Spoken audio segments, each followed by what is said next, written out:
श्री भक्तमाल श्री तुलसीदास श्री मूल गोसाई चरित आदि के आधार पर लिखा हुआ। जगत में आदि कवि हुए श्री वाल्मीकि जी और आदि काव्य हुआ उनके द्वारा रचित श्रीमद् रामायण।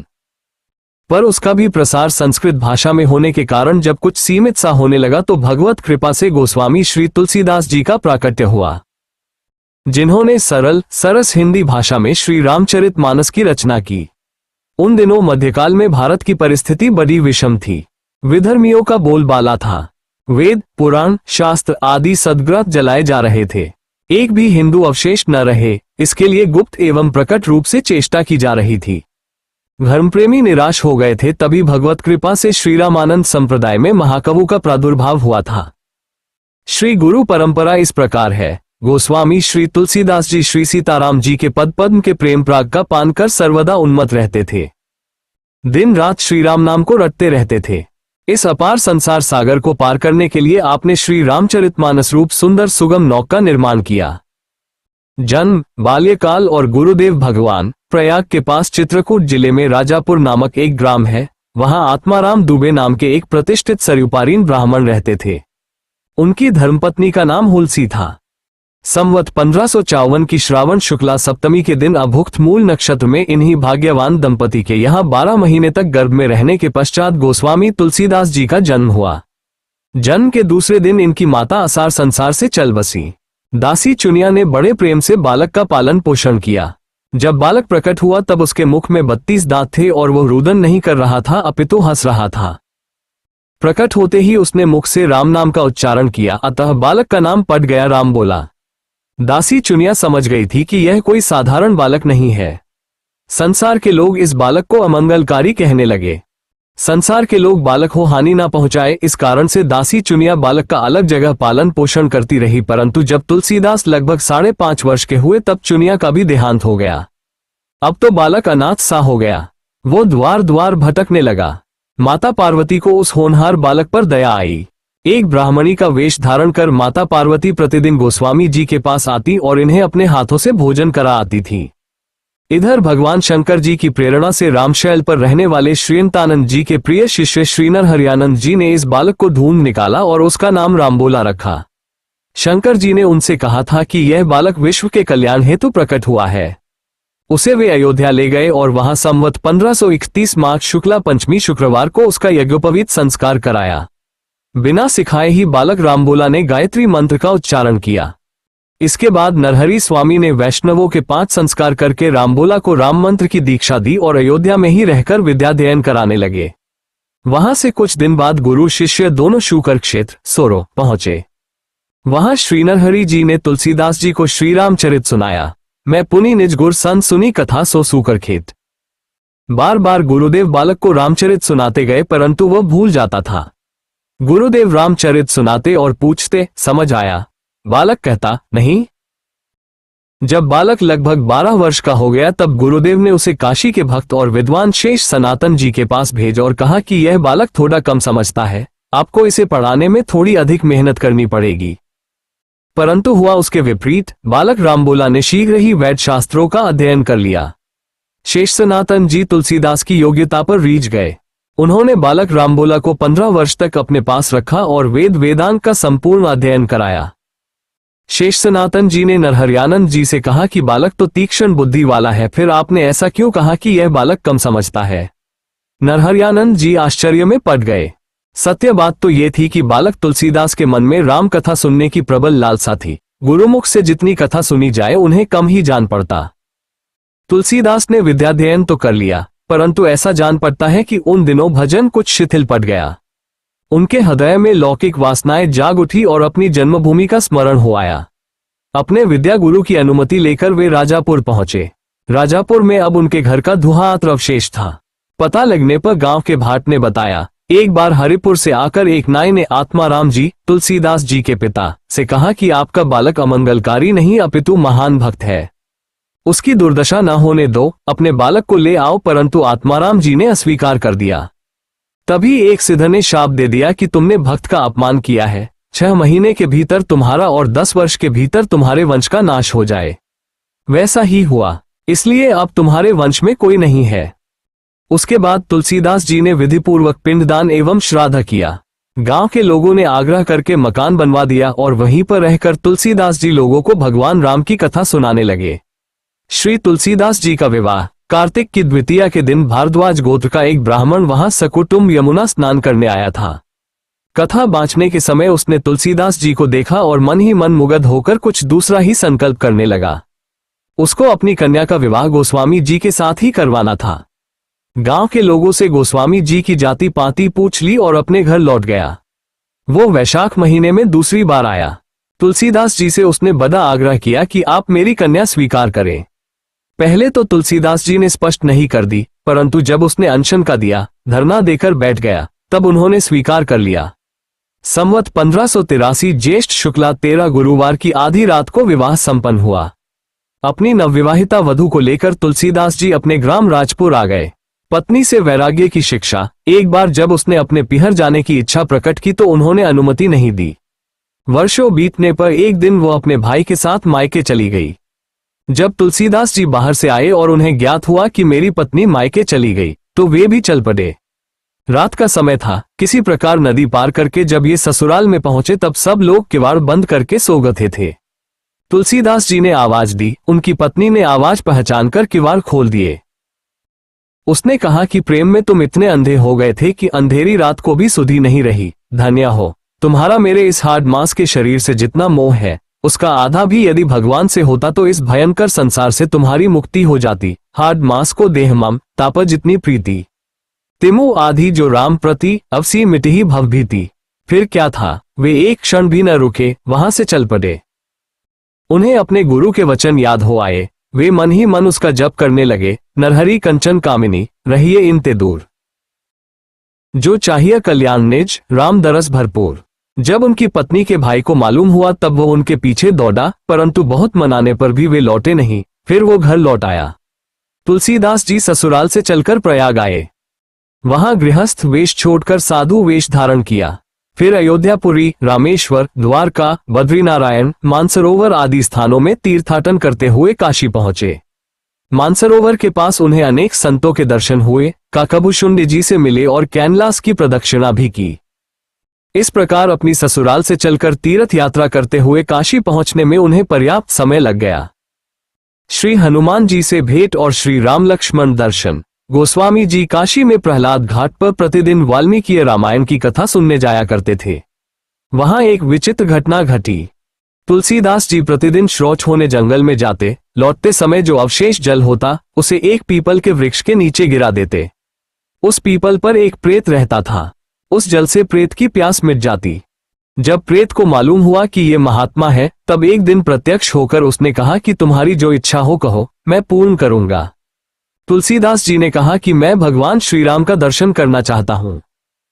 प्रेत ने कुछ सोचकर कहा कि भगवान के दर्शन कराने का सामर्थ्य मुझ में नहीं है, परंतु कथा सुनने के लिए प्रतिदिन प्रायः कोड़ी के वेश में श्री हनुमान जी आते हैं। वे सबसे पहले आते हैं और सबसे पीछे जाते हैं। समय देखकर उनके चरण पकड़ लेना और हट करके भगवान का दर्शन कराने को कहना। तुलसीदास जी ने वैसा ही किया। श्री हनुमान जी ने कहा कि तुम्हें चित्रकूट में भगवान के दर्शन होंगे। तुलसीदास जी ने चित्रकूट की यात्रा की। चित्रकूट पहुंचकर वे मंदाकिनी नदी के तट पर रामघाट पर ठहर गए। ये प्रतिदिन मंदाकिनी में स्नान करते, मंदिर में भगवान के दर्शन करते, रामायण का पाठ करते और निरंतर भगवान के नाम का जप करते। एक दिन वे प्रदक्षिणा करने गए। मार्ग में उन्हें अनुरूप भूप शिरोमणि भगवान राम के दर्शन हुए। उन्होंने देख कि दो बड़े ही सुंदर राजकुमार दो घोड़ों पर सवार होकर हाथ में धनुष बाण लिए शिकार खेलने जा रहे हैं। उन्हें देखकर तुलसीदास जी मुग्ध हो गए, परंतु ये कौन है यह नहीं जान सके। पीछे से श्री हनुमान जी ने प्रकट होकर सारा भेद बताया। वे पश्चाताप करने लगे। उनका हृदय उत्सुकता से भर गया। श्री हनुमान जी ने उन्हें धैर्य दिया कि प्रातःकाल फिर दर्शन होंगे। तब कहीं जाकर तुलसीदास जी को संतोष हुआ। संवत 1607 मौनी अमावास्या बुधवार की बात है। प्रातःकाल गोस्वामी तुलसीदास जी पूजा के लिए चंदन घिस रहे थे। तब श्रीराम और लक्ष्मण ने आकर उनसे तिलक लगाने को कहा। श्री हनुमान जी ने सोचा कि शायद इस बार भी तुलसीदास न पहचाने, इसलिए उन्होंने तोते का वेश धारण करके चेतावनी का दोहा पढ़ा। चित्रकूट के घाट पर भई संतन की भीड़, तुलसीदास चंदन घिसे तिलक देन रघुबीर। इस दोहे को सुनकर तुलसीदास अतृप्त नेत्रों से आत्माराम की मनमोहिनी छवि सुधा का पान करने लगे। देह की सुध भूल गई, आंखों से आंसू की धार बह चली। अब चंदन कौन घिसे? भगवान श्री राम ने पुनः कहा कि बाबा मुझे चंदन दो, परंतु सुनता कौन, वे बेसुध पड़े थे। भगवान ने अपने हाथ से चंदन लेकर अपने एवं तुलसीदास के ललाट में तिलक किया और अंतर्धान हो गए। तुलसीदास जी जल विहीन मछली की भांति विरह वेदना में तड़पने लगे। सारा दिन बीत गया, उन्हें पता नहीं चला। रात में आसकर श्री हनुमान जी ने जगाया और उनकी दशा सुधार दी। उन दिनों तुलसीदास जी की बड़ी ख्याति हो गई थी। उनके द्वारा कई चमत्कार की घटनाएं भी घट गईं, जिनसे उनकी प्रतिष्ठा बढ़ गई और बहुत से लोग उनके दर्शन को आने लगे। श्री सूरदास जी से भेंट और भगवान का विनोद करना। संवत 1616 में जब श्री तुलसीदास जी कामदगिरी पर्वत के पास निवास कर रहे थे, तब श्री गोकुलनाथ जी की प्रेरणा से श्री सूरदास जी उनके पास आए। उन्होंने अपना सूरसागर ग्रंथ दिखाया और 2 पद गाकर सुनाए। तुलसीदास जी ने पुस्तक उठाकर हृदय से लगा ली और भगवान श्री कृष्ण की बड़ी महिमा गाए। सूरदास जी अनन्य कृष्ण भक्त थे और तुलसीदास जी अनन्य राम भक्त। दोनों अपने अपने प्रभु के गुणगान खूब करते थे।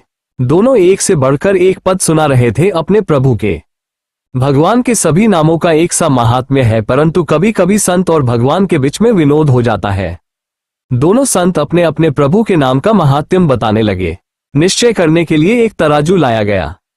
तुलसीदास जी ने अपने प्रभु का स्मरण किया और विराजने के लिए विनती की, और सूरदास जी ने अपने प्रभु का स्मरण किया और दूसरे पलड़े पर विराजमान होने को कहा। दोनों के इष्ट गुप्त रूप में विराजमान हो आए। तुलसीदास जी वाला पलड़ा भारी हो गया। अब सूरदास श्री को बड़ा दुख हुआ।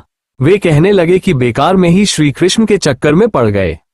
इसने तो हमारी नाक कटवा दी, अब तो हम इसका भजन नहीं करेंगे। सूरदास जी ने पद गाना छोड़ दिया तो श्रीनाथ जी से रहा नहीं गया। प्रभु श्रीनाथ जी सूरदास जी के सामने आए और उन्हें मनाने लगे। सूरदास जी ने कहा कि आपके नाम का पलड़ा तो हल्का पड़ गया, मेरी नाक कट गई। श्रीनाथ जी मुस्कुराए और बोले, बाबा आप जपते हो कृष्ण कृष्ण और पलड़े पर आपने आवाहन किया मेरे अकेले श्री कृष्ण का। तुलसीदास जी जपते हैं सीताराम और उन्होंने ने पलड़े पर आवाहन किया युगल जोड़ी सीताराम जी का। अब अकेले श्री कृष्ण का वजन एक और सीताराम जी दोनों का वजन एक और। किशोरी जी जहां हो वहां का पलड़ा तो भारी होगा ही, मेरे अकेले का वजन तो युगल जोड़ी से कम ही होगा ना। भगवान के सभी नाम एक समान ही है। सूरदास जी समझ गए कि यह तो केवल हास्य लीला है। दोनों संत गले मिले। सूरदास जी का हाथ पकड़कर गोस्वामी जी ने उन्हें संतुष्ट किया और श्री गोकुलनाथ जी को एक पत्र लिख दिया।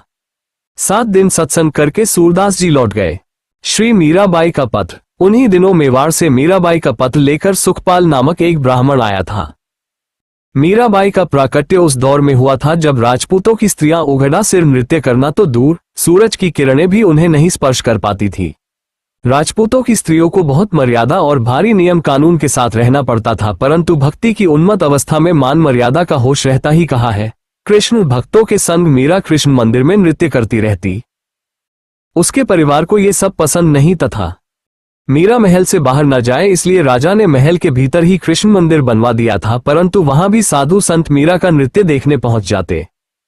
मीरा के देवर जी को ये सब बिल्कुल पसंद नहीं आता था। कृष्णा भक्ति में नाचना और गाना राज परिवार को भी अच्छा नहीं लगा। उन्होंने कई बार मीराबाई को विष देकर मारने की कोशिश की। घर वालों के इस प्रकार के व्यवहार से परेशान होकर मीरा जी द्वारका और वृंदावन गई। वो जहां जाती थी वहां लोगों का सम्मान मिलता था। लोग आपको देवियों के जैसा प्यार और सम्मान देते थे। इसी दौरान उन्होंने तुलसीदास को पत्र लिखा था। स्वस्ति श्री तुलसी गुण भूषण दूषण हरण गुसाए। 12 बार प्रणाम कर हो हरे शोक समुदाय। घर के स्वजन हमारे जेते सबही उपाधि बढ़ाए। साधु संग अरु भजन करत मोनही देत कलेस महाय। बालपने ते मीरा कीन्ही गिरिधर लाल मिताए। सो तो अब छूटे नहीं क्यों हूँ लगी लगन बरियाए। मेरे मात पिता सम हो हरि भक्तन समुदाय। हमको कहा उचित करीबो है सो लिखिए समुझाए। मीराबाई के पत्र का जवाब तुलसीदास ने इस प्रकार दिया। जाके प्रिय न राम बैदेही। तजिए ताही कोटि बैरी सम जद पी प्रेम सनेही। तज्यो पिता प्रहलाद विभीषण बंधु भरत महतारी। बलि गुरु तज्यो कंत ब्रज बनिन्ही भय मुद मंगलकारी। नाते नेह राम के मनियत सुहर्द सुसेब्य जहां लो। अंजन कहा आँखी जेही फूटे बहुते कहो कहाँ लो। तुलसी सो सब भांति परम हित पूज्य प्रांते प्यारे। जासो होए सनेह राम पद एतो मतो हमारो। श्री रामचरितमानस की रचना तत्पश्चात गोस्वामी जी काशी पहुंचे और वहां प्रहलाद घाट पर एक ब्राह्मण के घर निवास किया। वहां उनकी कवित्व शक्ति स्फुरित हो गई और वो संस्कृत में रचना करने लगे। यह एक अद्भुत बात थी कि दिन में वे जितनी कविता रचना करते, रात में सबकी सब लुप्त हो जाती। ये घटना रोज घटती, परंतु वे समझ नहीं पाते थे कि मुझको क्या करना चाहिए। 8वें दिन तुलसीदास जी को स्वप्न हुआ। भगवान शंकर ने प्रकट होकर कहा कि तुम अपनी भाषा में काव्य रचना करो, संस्कृत में नहीं। नींद उचट गई। तुलसीदास जी उठकर बैठ गए। उनके हृदय में स्वप्न की आवाज गूंजने लगी। उसी समय भगवान श्री शंकर और माता पार्वती दोनों ही उनके सामने प्रकट हुए। तुलसीदास जी ने साष्टांग प्रणाम किया। शिव जी ने कहा कि मातृभाषा में काव्य निर्माण करो, संस्कृत के पचड़े में मत पड़ो। जिससे सबका कल्याण हो वही करना चाहिए। बिना सोचे विचारे अनुकरण करने की आवश्यकता नहीं है। तुम जाकर अयोध्या में रहो और वही काव्य रचना करो, जहां भगवान की जन्मस्थली है और जो भगवान श्री सीताराम जी का नित्य धाम है, वही उनकी कथा की रचना करना उचित होगा। मेरे आशीर्वाद से तुम्हारी कविता सामवेद के समान सफल होगी। इतना कहकर गौरी शंकर जी अंतर्धान हो गए और उनकी कृपा एवं अपने सौभाग्य की प्रशंसा करते हुए तुलसीदास जी अयोध्या पहुंचे। तुलसीदास जी वहीं रहने लगे। एक समय दूध पीते थे। भगवान का भरोसा था। संसार की चिंता उनका स्पर्श नहीं कर पाती थी। कुछ दिन यूं ही बीते। संवत 1631 आ गया। उस वर्ष चैत्र शुक्ल रामनवमी के दिन प्रायः वैसा ही योग जुट गया था जैसा त्रेता युग में रामजन्म के दिन था। उस दिन प्रातः काल तुलसीदास जी सोचने लगे, क्या इस समय भगवान का अवतार होने वाला है? आश्चर्य है, अभी इस समय अवतार कैसे हो सकता है? उसी समय श्री हनुमान जी ने प्रकट होकर तुलसीदास जी को दर्शन दिया। तुलसीदास जी ने प्रणाम करके पूछा, क्या पृथ्वी पर इस समय भगवान का अवतार होने वाला है? हनुमान जी बोले, अवतार तो होगा, परंतु मनुष्य शरीर के रूप में नहीं, अपितु ग्रंथ के रूप में। इसके बाद हनुमान जी ने गोस्वामी जी का अभिषेक किया। शिव, पार्वती, गणेश, सरस्वती, नारद और शेष ने आशीर्वाद दिए और सबकी कृपा एवं आज्ञा प्राप्त करके श्री तुलसीदास जी ने श्री रामचरितमानस की रचना प्रारंभ की। 2 वर्ष 7 महीने 26 दिन में श्री रामचरितमानस की रचना समाप्त हुई। संवत 1633 मार्गशीर्ष मास के शुक्ल पक्ष में रामविवाह के दिन 7 कांड पूर्ण हो गए। ये कथा पाखंडियों छल प्रपंच को मिटाने वाली है। पवित्र सात्विक धर्म का प्रचार करने वाली है। कलिकाल के पाप कलाप का नाश करने वाली है। भगवत प्रेम की छटा छिटकाने वाली है। संतों के चित्त में भगवत प्रेम की लहर पैदा करने वाली है। भगवत प्रेम श्री शिव जी की कृपा के अधीन है, ये रहस्य बताने वाली है। इस दिव्य ग्रंथ की समाप्ति हुई। उसी दिन इस पर लिखा गया कि शुभमिति हरि ओम तत्सत। देवताओं ने जय जयकार की ध्वनि की और फूल बरसाए। श्री तुलसीदास जी को वरदान दिए, रामायण की प्रशंसा की। श्री गणेश जी का गोस्वामी जी के पास आकर मानस की कुछ प्रतियां अपने लोक को ले जाना। श्री रामचरितमानस की रचना के बाद श्री गणेश जी वहां आ गए और अपनी दिव्य लेखनी से मानस जी की कुछ प्रतियां क्षण भर में लिख ली। उन प्रतियोगिता को लिखकर गोस्वामी जी से कहा कि इस सुंदर मधुर काव्य का रसपान हम अपने लोक में करेंगे और अन्य गणों को भी कराएंगे। ऐसा कहकर गणेश जी अपने लोक को चले गए। श्री रामचरितमानस क्या है, इस बात को सभी अपने अपने भाव के अनुसार समझते एवं ग्रहण करते हैं, परंतु अब भी उसकी वास्तविक महिमा का स्पर्श विरले ही पुरुष कर सके होंगे। श्री रामचरितमानस के प्रथम श्रोता संत मनुष्यों में सबसे प्रथम ये ग्रंथ सुनने का सौभाग्य प्राप्त हुआ मिथिला के परम संत श्री रूप अरुण स्वामी जी महाराज को। वे निरंतर विदेह जनक के भाव में ही मग्न रहते थे और श्री राम जी को अपना जामाता समझकर प्रेम करते थे। गोस्वामी जी ने उन्हीं को सबसे अच्छा अधिकारी समझा और श्री रामचरितमानस सुनाया। उसके बाद बहुतों ने रामायण की कथा सुनी। उन्हीं दिनों भगवान की आज्ञा हुई कि तुम काशी जाओ और श्री तुलसीदास जी ने वहां से प्रस्थान किया तथा वे काशी आकर रहने लगे। गोस्वामी जी ने काशी आकर भगवान विश्वनाथ और माता अन्नपूर्णा को श्री रामचरितमानस सुनाया। काशी में ब्राह्मणों और विद्वानों ने इस ग्रंथ का बहुत विरोध किया। वे कहने लगे कि कैसे इस बात का पता लगेगा कि रामचरितमानस में लिखी बातें शास्त्रीय है या नहीं, इसका प्रमाण कुछ है ही नहीं। निश्चय हुआ कि ग्रंथ को विश्वनाथ जी के मंदिर में रात भर रखा जाए और शंकर को स्वयं प्रातः निश्चय करने दिया जाए। समस्त सहस्त्र और वेदों के नीचे मानस जी को रखा गया। सवेरे जब पट खोला गया तो रामचरितमानस सबसे ऊपर थी और उस पर लिखा हुआ पाया गया सत्यम शिवम सुंदरम, और नीचे भगवान श्री शंकर की सही थी। इसका अर्थ है कि इसमें जो लिखा है वो सब सत्य है, शिव है और जीवन को सुंदर बनाने वाला है। उस समय उपस्थित लोगों ने सत्यम शिवम सुंदरम की आवाज भी कानों से सुनी। मानस के प्रचार से काशी के संस्कृत पंडितों के मन में बड़ी चिंता हुई। उन्होंने सोचा हमारा तो सब मान महात्म्य ही खो जाएगा। वे दल बांधकर तुलसीदास जी की निंदा करने लगे और उनकी पुस्तक को ही नष्ट कर देने का षड्यंत्र रचने लगे। श्री राम लक्ष्मण का गोस्वामी जी की कुटिया के बाहर पहरा देना। पुस्तक चुराने के लिए 2 चोर भेजे गए। उन्होंने जाकर देखा कि तुलसीदास जी की कुटी के आसपास 2 वीर हाथ में धनुष बाण लेकर पहरा दे रहे हैं। वे बड़े ही सुंदर, श्याम और गौर वर्ण के थे। उनकी सावधानी देखकर चोर बड़े प्रभावित हुए और उनके दर्शन से उनकी बुद्धि शुद्ध हो गई। उन्होंने श्री तुलसीदास जी के पास जाकर सब वृतांत कहा और पूछा कि आपके ये सुंदर वीर पहरेदार कौन है। तुलसीदास जी समझ गए कि प्रभु श्री राम लक्ष्मण ही है। तुलसीदास जी के नेत्रों से अश्रुओं की धारा बह चली, वाणी गदगद हो गई। अपने प्रभु के कृपा समुद्र में वे डूबने उतर आने लगे। उन्होंने अपने को संभालकर कहा कि तुम लोग बड़े भाग्यवान हो, धन्य हो कि तुम्हें भगवान के दर्शन प्राप्त हुए। उन चोरों ने अपना रोजगार छोड़ दिया और वे भजन में लग गए। तुलसीदास जी ने कुटी की सब वस्तुएं लुटा दी। मूल पुस्तक यत्न के साथ अपने मित्र टोडरमल अकबर के नवरत्नों में से एक के घर रख दी। श्री तुलसीदास जी ने एक दूसरी प्रति लिखी। उसी के आधार पर पुस्तकों की प्रतिलिपियां तैयार होने लगी। दिन दूना रात चौगुन प्रचार होने लगा। पंडितों का दुख बढ़ने लगा। उन्होंने काशी के प्रसिद्ध तांत्रिक वटेश्वर मिश्र से प्रार्थना की कि हम लोगों को बड़ी पीड़ा हो रही है, किसी प्रकार तुलसीदास जी का अनिष्ट होना चाहिए। उन्होंने मारण प्रयोग किया और प्रेरणा करके भैरव को भेजा। भैरव तुलसीदास के आश्रम पर गए। वहां हनुमान जी तुलसीदास जी की रक्षा करते देखकर वे भयभीत होकर लौट आए। मारण का प्रयोग करने वाले वटेश्वर मिश्र के प्राणों पर ही आ बीती। परंतु अब भी पंडितों का समाधान नहीं हुआ। मधुसूदन सरस्वती द्वारा श्री रामचरितमानस की प्रशंसा। उन्होंने श्री मधुसूदन सरस्वती नामक महापंडित के पास जाकर कहा कि भगवान शिव ने उनकी पुस्तक पर सही तो कर दी है, परंतु ये किस श्रेणी की पुस्तक है, ये बात नहीं बतलाई है। मधुसूदन सरस्वती अद्वैत संप्रदाय के प्रधान आचार्य थे। पंडितों ने कहा, अब आप उसे देखिए और बतलाइए कि वो किसके समकक्ष है। श्री मधुसूदन सरस्वती जी ने रामायण की पुस्तक मंगाई, उसका आद्योपांत अवलोकन किया और उन्हें बड़ा आनंद हुआ। उन्होंने उस पुस्तक पर सम्मति लिख दी। आनंद कान्य हिस्मिन जंगमस तुलसीत्रो कविता मंजरी भांति रामभ्रमर भूषिता, अर्थात इस आनंदवन काशी में तुलसीदास जी चलते फिरते तुलसी वृक्ष के समान है। इनकी कविता मंजरी के समान है, जो सदैव श्री राम रूप भ्रमर से सुशोभित रहती है, अर्थात तुलसीदास जी की कविता मंजरी पर श्री राम जी भ्रमर की भांति मंडराते रहते हैं। तुलसीदास जी की कविता कभी श्री राम जी से पृथक होती ही नहीं। टोडरमल ने गोस्वामी तुलसीदास जी को रहने के लिए 80 घाट पर स्थान और एक मंदिर बनवा दिया। श्री गोस्वामी जी वहां रहने लगे।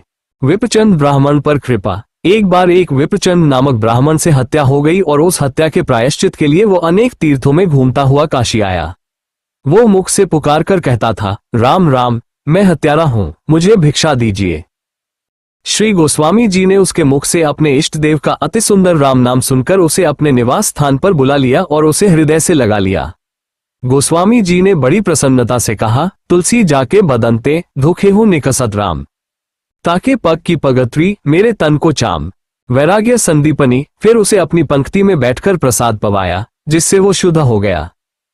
काशी के ब्राह्मणों ने जब ये बात सुनी तो उन्होंने एक सभा की और उसमें गोस्वामी जी को बुलवाया। सभी पंडितों ने गोस्वामी जी से पूछा कि प्रायश्चित पूरा हुए बिना ये ब्राह्मण कैसे शुद्ध हो गया। गोस्वामी जी ने कहा कि वेदों पुराणों में भगवान के नाम की महिमा लिखी है, उसे पढ़कर देख लीजिए। भगवान नाम के प्रताप से ही यह ब्राह्मण भी शुद्ध हो गया। उन्होंने गोस्वामी जी से कहा कि महिमा लिखी तो है, परंतु हमें विश्वास नहीं होता। गोस्वामी जी ने पूछा कि फिर आपको कैसे होगा, वो उपाय कहिए। इस पर ब्राह्मणों ने कहा कि यदि इस व्यक्ति के हाथ से भगवान शंकर के नंदी जी प्रसाद खा ले तो हम लोग इसे अपनी जाति पंगति में ले लेंगे अथवा नहीं। सब लोग काशी में ज्ञानवापी नदी के तट पर पहुंचे, जहां शर्त रखी गई थी। श्री गोस्वामी जी ने नंदीश्वर से कहा, हे नंदीश्वर, यदि यह ब्राह्मण राम नाम के प्रताप से शुद्ध हो गया है तो आप इसके हाथ से प्रसाद स्वीकार करके नाम की महिमा को प्रमाणित कीजिए। नंदीश्वर ने प्रसन्नता के साथ प्रसाद स्वीकार कर लिया। इस चमत्कार को देखकर सभी श्री रामचंद्र जी की एवं राम नाम की जय जयकार करने लगे और श्री तुलसीदास जी की नामनिष्ठा पर बलिहार हो गए। साक्षात भगवान श्री राम के दर्शन करने का उपाय। वह ब्राह्मण दिन भर गोस्वामी जी के कुटिया के बाहर बैठकर लोभवश राम राम रटता। संध्या के समय श्री हनुमान जी उसे धन दे देते थे। एक उसने भगवान के दर्शन के लिए बड़ा हठ किया। गोस्वामी जी ने कहा, उसके लिए प्रेम और भाव चाहिए, संत की कृपा चाहिए, ऐसे ही एकदम भगवान नहीं मिलते। उसने कहा, आप समर्थ महापुरुष है, आप भगवान के दर्शन करवा सकते हैं। वो हठ पर अड़ गया। गोस्वामी जी ने कहा, ठीक है, यहां सामने इस पेड़ पर चढ़ जाओ, पेड़ के नीचे त्रिशूल गाड़ दो और उस त्रिशूल पर कूद पड़ो, भगवान के दर्शन हो जाएंगे। वो त्रिशूल गाड़कर वृक्ष पर चढ़ा, परंतु कूदने की हिम्मत नहीं पड़ी। एक घुड़सवार उधर से जा रहा था। उसने पूछा कि पेड़ पर क्या कर रहे हो? ब्राह्मण बोला, तुलसीदास जी ने कहा है पेड़ पर से त्रिशूल पर कूदो, तुम्हें भगवान श्रीराम के दर्शन होंगे। उस व्यक्ति ने कहा, क्या सच में ये बात तुलसीदास जी के श्रीमुख से निकली है? ब्राह्मण बोला, जी हाँ। वो व्यक्ति तुरंत पैर पर चकर त्रिशूल पर कूद पड़ा। उसे भगवान ने आकर हाथ से पकड़ लिया और उसे श्रीराम के दर्शन प्राप्त हो गए। हनुमान जी ने उसे तत्वज्ञान का उपदेश किया। एक मृत ब्राह्मण को जीवन प्रदान करना। भक्तमाल में वर्णन है कि एक ब्राह्मण था। कुछ विद्वान बताते हैं कि वह ब्राह्मण नहीं, एक भुलेई नाम का कलवार था जो भक्ति पथ और गोस्वामी जी की निंदा किया करता था। उसकी मृत्यु हो गई। उसकी पत्नी उसके साथ सती होने के लिए जा रही थी। गोस्वामी श्री तुलसीदास जी अपनी कुटी के द्वार पर बैठे हुए भजन कर रहे थे। उस ब्राह्मण की स्त्री ने उन्हें दूर से ही देखा तो फिर श्री चरणों में आकर इन्हें प्रणाम किया। श्री तुलसीदास जी ने उसे आशीर्वाद देते हुए कहा कि सौभाग्यवती हो। उसने कहा कि मेरे पति का देहांत हो गया है और मैं सती होने के लिए शमशान घाट पर जा रही हूं। तब इस आशीर्वाद का क्या अर्थ होगा? गोस्वामी जी ने कहा कि अब तो मेरे मुख से आशीर्वाद निकल चुका है। यदि तुम और तुम्हारे परिवार के लोग भगवान श्रीराम का भजन करें तो मैं तुम्हारे मृत पति को जीवित कर दूं। यदि काल सत्य है तो मेरे प्रभु काल के भी काल है, ये बात भी तो सत्य है। उस स्त्री ने अपने सभी कुटुंबियों को बुलाकर कहा कि यदि आप लोग सच्चे हृदय से श्रीराम भक्ति करने की दृढ़ प्रतिज्ञा करें तो मेरे यह मृत पति जीवित हो जाएंगे। सभी ने गोस्वामी जी की बात को स्वीकार करते हुए श्रीराम नाम का संकीर्तन प्रारंभ किया। तब गोस्वामी जी ने उसे सुंदर भक्तिमय जीवन दान दिया। श्री राम की कृपा से उस ब्राह्मण को जीवन दान मिल गया और इससे प्रभावित होकर उसके परिवार के लोग भगवत भक्त हो गए। धनीदास पर कृपा। एक बार गोस्वामी जी ने जनकपुर की यात्रा की। रास्ते में बहुत से लोगों का कल्याण किया। अनेकों चमत्कार प्रकट हुए। एक स्थान पर धनीदास नामक व्यक्ति रहता था। उस गांव में एक मंदिर था। मंदिर में जब धनीदास भगवान को भोग लगाने जाता था तो पर्दे के पीछे से एक चूहा आकर भोग प्रसाद ले जाता था। एर बर्तनों की आवाज भी आती थी। धनीदास कहता था कि भगवान हमारे हाथ से भोग ग्रहण करते हैं। सब लोग धनीदास की बात मानने लगे थे। एक दिन धनीदास ने देखा कि भोग प्रसाद तो चूहा खा जाता है परंतु गांव में उसकी इज्जत घट जाएगी, इस भय से यही कहता रहा कि भगवान भोग लगाते हैं। एक दिन कुछ लोगों ने भगवान के भोग ग्रहण करने की बात गांव के जमींदार रघुनाथ सिंह से जाकर कही। जमींदार ने धनीदास के यहाँ आकर देखा तो धनीदास ने यही कह दिया कि भगवान भोजन कर रहे हैं। जमींदार ने कहा कि कल आकर हम स्वयं देखेंगे कि भगवान भोग ग्रहण करते हैं या नहीं। धनीदास जानता था कि श्री तुलसीदास जी महान संत है। उसने आकर तुलसीदास जी से कहा कि कल मेरे प्राण जाने वाले हैं। मैंने ये कहकर कि भगवान भोजन कर रहे हैं चूहे को प्रसाद खिला दिया। यहाँ के जमींदार रघुनाथ सिंह को मेरा अपराध पता हो गया तो मेरे प्राण जाएंगे। उन्होंने कहा है कि यदि कल मेरे सामने भगवान भोजन नहीं करेंगे तो मैं तुम्हारा वध कर दूंगा। मैं अब ऐसा अपराध नहीं करूंगा, आप मेरी रक्षा कीजिए। गोस्वामी जी ने उन्हें धार्ज बंधाया। धनीदास ने रसोई बनाई और जमींदार के सामने लाकर भगवान के सामने पधराया। तुलसीदास जी ने भगवान से प्रार्थना की कि कृपा करके धनीदास जी के प्राणों की रक्षा करे। भगवान श्रीराम ने साक्षात प्रकट होकर वहां भोजन किया। गोस्वामी जी ने भगवान की महिमा गाई। धनीदास ने जमींदार से सच कह दिया कि यह सब गोस्वामी जी की कृपा है। जमींदार तुलसीदास जी को अपने घर ले गया। उसके गांव का नाम बदलकर रघुनाथपुर रख दिया। जानकी जी की कृपा। वहां से चलकर विचरते विचरते वे हरिहर क्षेत्र पहुंचे और मिथिला पास ही रह गई। श्रीजंक नंदिनी श्री जानकी जी एक बालिका का वेश धारण करके आई और गोस्वामी जी को खीर खिलाई। जब गोस्वामी जी को ये बात ज्ञात हुई तब वे उनकी अहेतुकी कृपा का अनुभव कर भाव विनल हो गए। ब्राह्मणों पर कृपा। आगे चलने पर ब्राह्मणों ने उनके पास आकर कहा कि हम लोग बड़ी विपत्ति में है। यहाँ के नवाब ने हमारी 12 गांव की वृत्ति छीन ली है। गोस्वामी जी ने श्री हनुमान जी का स्मरण किया और उन्होंने दंड देकर सबकी वृत्ति वापस करा दी। संवत 1640 में वे मिथिला से काशी आए और वहां दोहावली की रचना की। संवत 1642 फाल्गुन शुक्ल पंचमी को पर्वतिमंगल की रचना प्रारंभ की। जय संवत फाल्गुन सुदी पांचों गुरु दिनु, अश्विनी बिरचेऊ मंगल सुनी सुख छिनु छिनु। पर्वतिमंगल 5 महामारी से रक्षा। एक बार काशी में महामारी का प्रकोप हुआ। सब लोगों ने बड़ी दीनता से प्रार्थना की कि हे स्वामिन, आप हम लोगों की प्रार्थना सुनिए। हम लोग बड़े निर्बल हैं, हमारी रक्षा भगवान के सेवक या स्वयं भगवान ही कर सकते हैं। उनकी दीनता देखकर तुलसीदास जी का कोमल चित्त द्रवित हो गया और उन्होंने कवित्त बनाकर भगवान से प्रार्थना की। भगवान की कृपा से महामारी शांत हो गई, सब लोग सुखी हो गए। केशवदास और तुलसीदास भेंट। संवत 1643 के लगभग एक दिन महाकवि केशवदास तुलसीदास जी से मिलने आए। केशवदास संस्कृत के ऊंचे विद्वान थे। उनके कुल में भी संस्कृत का ही प्रचार था। नौकर चाकर सब संस्कृत ही बोलते थे। उनके कुल में भी संस्कृत छोड़ हिंदी भाषा में कविता करना उन्हें कुछ अपमानजनक सा लगाता था। तुलसीदास जी की कुटिया के बाहर से उन्होंने सूचना भेजी कि मैं मिलना चाहता हूं। गोस्वामी जी ने कहा कि केशव प्राकृत कवि हैं, उन्हें आने दो। ये बात केशव के कानों में पड़ी। वे बिना मिले ही लौट गए।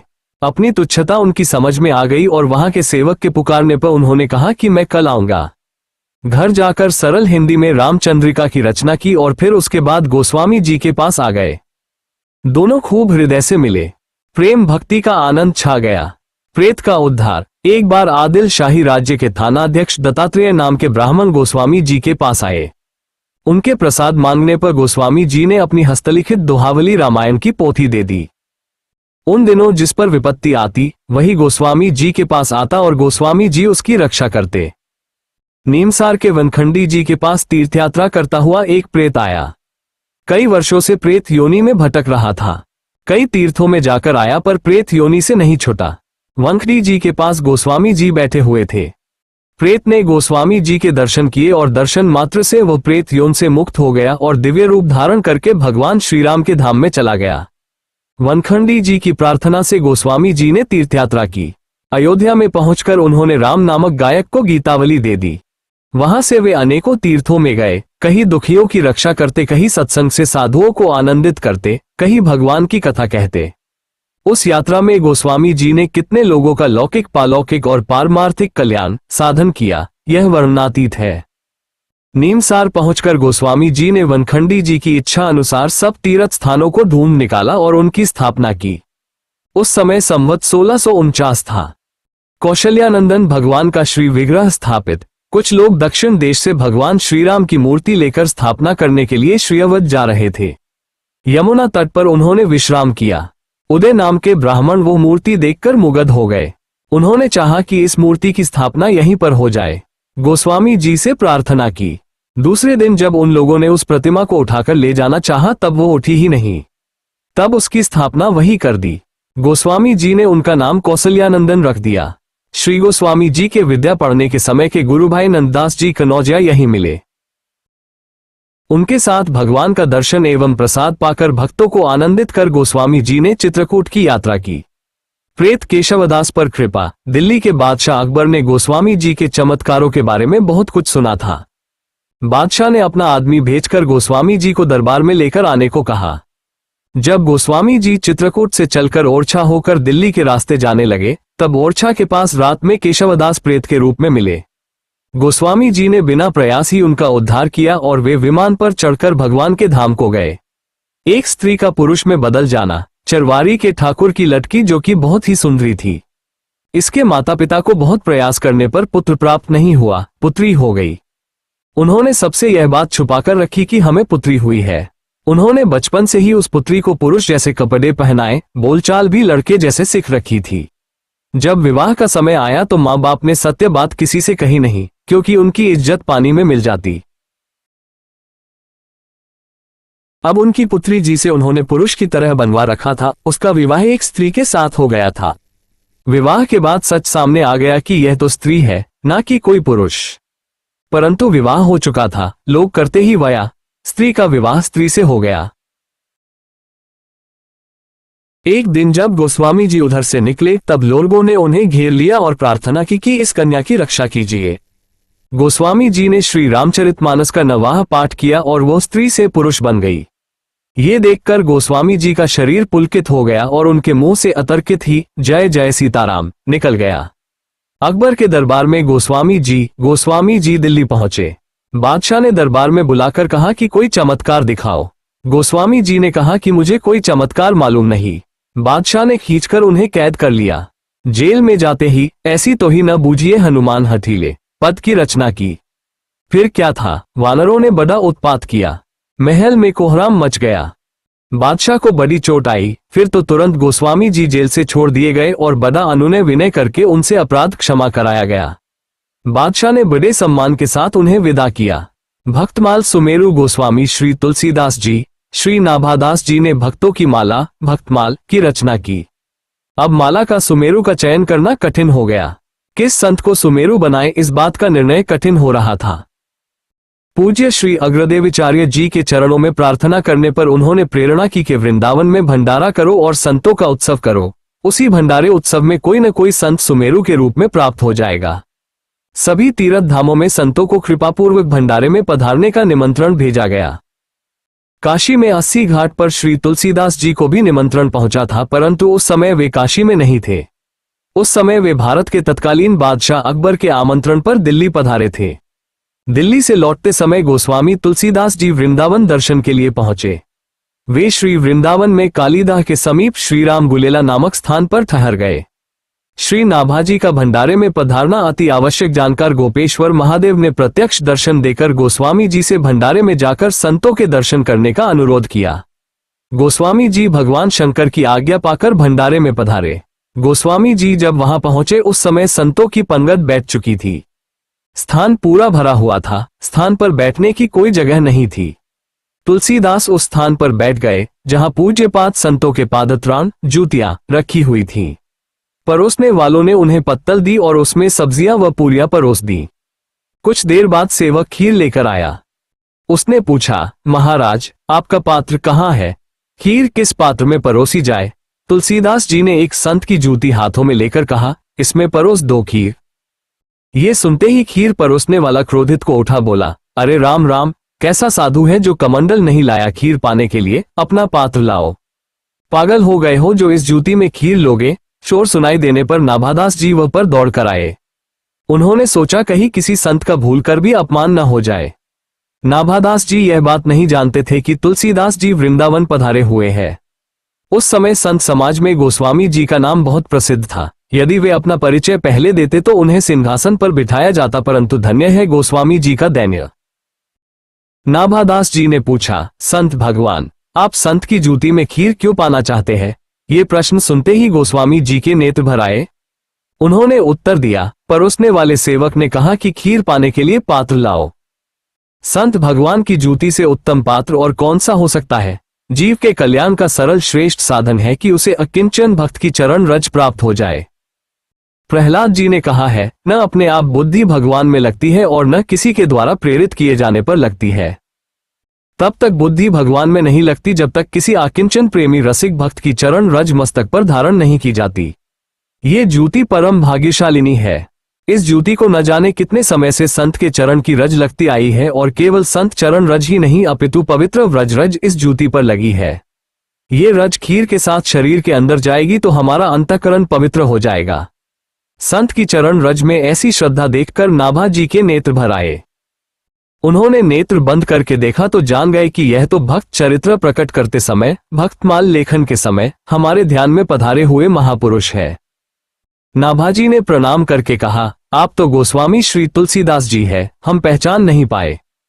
गोस्वामी जी ने कहा, हाँ, संत समाज में दास को इसी नाम से जाना जाता है। परोसने वाले सेवक ने तुलसीदास जी के चरणों में गिरकर क्षमा याचना की। सभी संतों ने गोस्वामी जी की अद्भुत दीनता को प्रणाम किया। इसके बाद श्री नाभादास जी ने गोस्वामी तुलसीदास जी को सिंहासन पर विराजमान करके पूजन किया और कहा कि इतने बड़े महापुरुष होने पर भी ऐसी दीनता जिनके हृदय में है, संतों के प्रति ऐसी श्रद्धा जिनके हृदय में है, वे महात्मा ही भक्तमाल के सुमेरु हो सकते हैं। संतों की उपस्थिति में नाभादास जी ने पूज्यपाद गोस्वामी तुलसीदास जी को भक्तमाल सुमेरु के रूप में स्वीकार किया। जो भक्तमाल की प्राचीन पांडुलिपियां जो है उनमें श्री तुलसीदास जी के कवित्त के ऊपर लिखा है, भक्तमाल सुमेरु श्री गोस्वामी तुलसीदास जी महाराज। तुलसीदास जी को भगवान श्री कृष्ण का राम रूप में दर्शन देना। वहां से गोस्वामी जी नाभादास जी को साथ लेकर श्री मदन मोहन जी के दर्शन करने गए। गोस्वामी जी ने भगवान श्री मदन मोहन जी से प्रार्थना की, प्रभु आपकी यह छवि अवर्णनीय है, परंतु सच्ची बात तो यह है कि भगवान श्री राम मेरे इष्ट देव है। का बरनु छवि आज की, भले बने हो नाथ। तुलसी मस्तक तब नवै, जब धनुष बाण लेओ हाथ। उस समय तुलसीदास जी की दृष्टि प्रेम में पगी हुई थी। भक्त की भावना प्रार्थना को स्वीकार कर श्री कृष्ण ने हाथ में धनुष बाण ले लिया और श्री राम रूप में दर्शन दिया। अपने मन के अनुरूप अपने इष्ट देव की शोभा सुंदरता जब आपने देखी तो इन्हें अत्यंत ही प्रिय लगी। कुछ श्री कृष्ण के अनन्य उपासकों ने कहा, भगवान श्री कृष्ण 16 कलाओं से पूर्ण प्रशंसनीय है और श्री रामचंद्र जी अंशावतार है।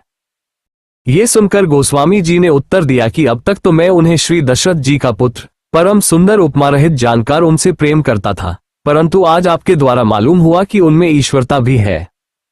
अब उनमें मेरी प्रीति करोड़ों गुनी अधिक हो गई है। वहां से आगे से चलकर अनेक प्राणियों का उद्धार करते हुए लोगों को अपने धर्म में स्थिर और भगवान की ओर बढ़ाते हुए वे अयोध्या आए। भजन गायक भक्त, एक भक्त भजन गाया करते थे। उनके भजन में कुछ अशुद्धि थी। गोस्वामी जी ने उसे सुधारने को कहा। वे सुधार न सके, इससे उनके भजन में विघ्न पड़ गया। स्वप्न में गोस्वामी जी से भगवान ने कहा कि तुम उसके भजन में शुद्ध अशुद्ध का विचार मत करो, वो जैसे भजन करता है वैसे ही करने दो। गोस्वामी जी ने जाकर उससे कहा कि तुम जैसे गाते थे वैसे ही गाया करो। गोस्वामी जी ने उनके मुख से भगवान की बाल लीला सुनी, बड़ा आनंद हुआ। उन्हें पीताम्बर देकर गोस्वामी जी ने सम्मान किया। मुरारी देव से भेंट करके मलूक दास के साथ गोस्वामी जी काशी आए। वेश्या का उद्धार, काशी में उन्होंने क्षेत्र संन्यास ले लिया। शरीर वृद्धा हो गया था, फिर भी वे माघ के महीने में सूर्योदय से पूर्व गंगा जी में खड़े होकर मंत्र जप किया करते थे। रोए खड़े होते, शरीर कांपता होता, परंतु उन्हें इसकी तनिक भी परवाह नहीं। एक दिन गंगा स्नान करके निकलते समय उनकी धोती का 2 बूंद छींटा एक वेश्या पर पड़ गया। तुरंत उसकी मनोदशा ही बदल गई। वो बहुत देर तक उन्हें एकटक देखती रही। पीछे उसके मन में बड़ा निर्वेद हुआ। उसकी आंखों के सामने नरक के अनेकों दृश्य आ गए। उसने सब बखेड़ों से पिंड छुड़ा लिया और उपदेश लेकर भगवान के गुणों का गायन करने लगी। हरिदत्त ब्राह्मण पर कृपा। गंगा पार हरिदत्त नाम के एक ब्राह्मण रहते थे। बहुत ही दरिद्र थे। उन्होंने गोस्वामी जी से अपना दुख निवेदन किया। गोस्वामी जी ने श्री गंगा माता से प्रार्थना की। प्रसन्न होकर गंगा माता ने उसको बहुत सी जमीन देकर उसकी विपत्ति नष्ट कर दी। जगन्नाथ जी का दर्शन। एक बार तुलसीदास जी भगवान का दर्शन करने श्री जगन्नाथपुरी गए। मंदिर में भक्तों की भीड़ देखकर प्रसन्न मन से अंदर प्रविष्ट हुए। जगन्नाथ जी का दर्शन करते ही वे निराश हो गए और विचार करने लगे कि यह बिना हाथ पांव वाल लकड़े का विग्रह हमारा इष्ट नहीं हो सकता।